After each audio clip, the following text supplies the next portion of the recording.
რა თანხა გამოიმუშავა მერაბ დვალიშვილმა კორი სენთჰეგენის დამარცხებით?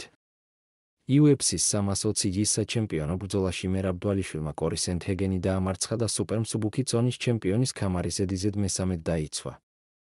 მერაბი 5 რაუნდის განმავლობაში დომინირებდა და გამარჯვება წამითაც არ დამდგარა ეჭვქვეშ, რის შემდეგაც FK's ელიტარულ იერარქიაში პოზიციები კიდევ უფრო გაიმყარა.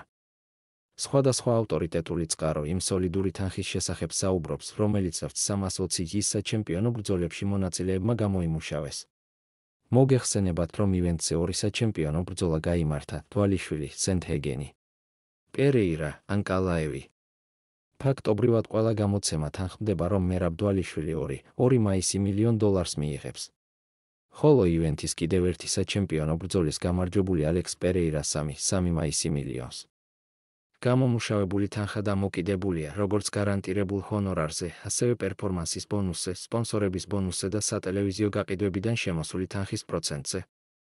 ალექს პერეირა 3 მაისი $1 მილიონი. მაგომედ ანკალაევი 2 მილიონი. მერაბ დვალიშვილი 2 მაისი $1 მილიონი. კორი სენთჰეგენი 1 მილიონი.